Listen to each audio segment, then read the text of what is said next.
이미지 컨설팅에 굉장히 진심인 두 대선주자, 특히 이재명 후보는 이미지 컨설팅에만 무려 8,600만 원을 들일 정도였는데요. 두 후보 모두 유권자의 호감을 얻기 위해 심혈을 기울이고 있죠. 그렇다면 두 대선주자, 과연 어떤 브랜드 전략을 활용하고 있을까요? 빠르게 분석해보겠습니다.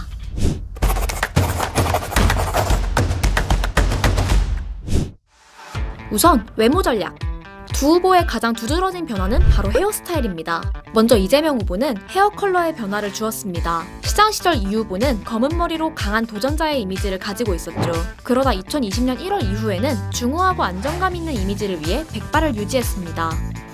하지만 지난 11월 윤석열 후보보다 더 나이가 많아 보인다 라는 평에 어두운 회색 머리로 다시 염색, 젊고 생동감 있는 이미지를 보이고자 했죠. 윤석열 후보는 앞머리가 바뀌었죠? 윤 후보는 검사 시절 앞머리가 살짝 내려와 있는 머리를 고수했습니다. 하지만 대선 출마 이후 앞머리를 싹 정리, 올백머리로 더 친근감 있고 깔끔한 이미지로 변해 기존의 강골 검사 이미지를 벗고자 하는 모습입니다. 게다가 윤 후보는 눈썹에도 변화를 주었습니다. 눈썹을 다듬고 메이크업을 하며 더 깔끔하고 세련된 모습을 드러냈죠. 옷차림 역시 많이 바뀌었습니다. 이전에 이재명 후보는 짙은 색 양복으로 행정가의 이미지를 주었다면 최근엔 밝은 색의 비즈니스 캐주얼을 자주 입으며 대중에게 한 발 더 다가간 느낌을 전달하고 있죠. 윤석열 후보 역시 옷차림이 달라졌습니다. 검사 시절 짙은 색 양복을 주로 입었다면 본격적으로 정치를 시작한 이후 캐주얼 복장으로 친근한 이미지를 보여주고자 했습니다.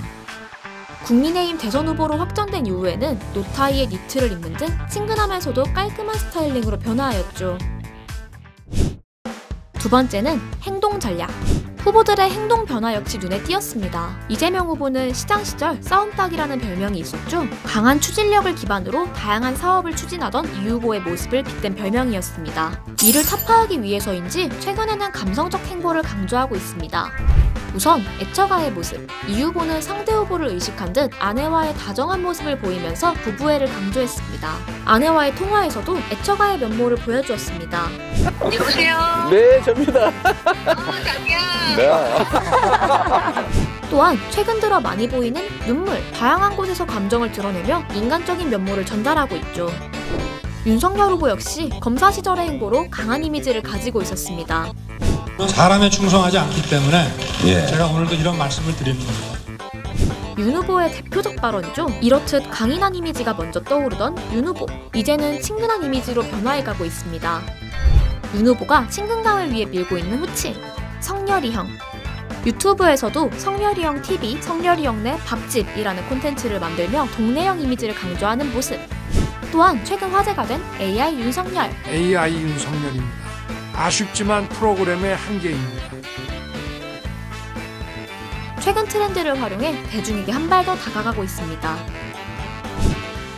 마지막으로 정책 전략.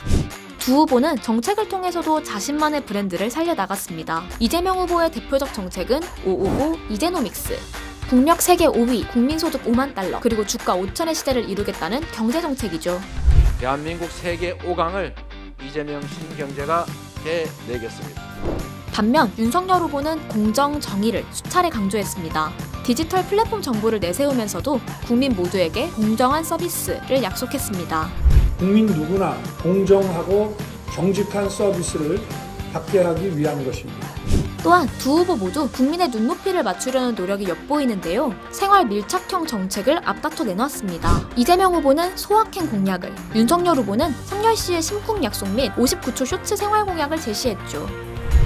이재명은 힘든 겁니다. 이 후보의 탈모 건보 공약, 윤 후보의 전기차 충전 요금 동결이 대표적입니다. 어렵고 진부한 정책보다는 국민의 삶에 더 와닿는 이야기에 집중한 것이죠. 두 후보의 정책 인지 전략 역시 어느 정도 성공한 모습입니다. 이 후보는 555라는 가시적 숫자와 씹는다라는 짧은 멘트를 활용, 강한 인상을 남겼죠. 윤 후보 역시 여성가족부 폐지, 단 7자로 정책 이슈 주도권을 가져왔습니다. 두 후보 모두 단어의 힘을 잘 활용한 셈이죠. 다양한 전략을 통해 이미지를 만들고 있는 두 후보. 하지만 우리가 잊지 말아야 할 부분이 있습니다. 브랜드는 포장지라는 점. 보다 정확한 선택을 위해선 두 후보의 알맹이, 즉 세세한 공약을 살펴봐야겠죠? 두 후보 역시 브랜딩 전략 이전에 자신들의 강점과 공약을 더 자세하고 정확하게 알려주어야 할 것입니다. 이미지만큼 단단한 내실도 중요하니까요. 마지막으로 두 후보는 이 말을 항상 염두에 두었으면 합니다.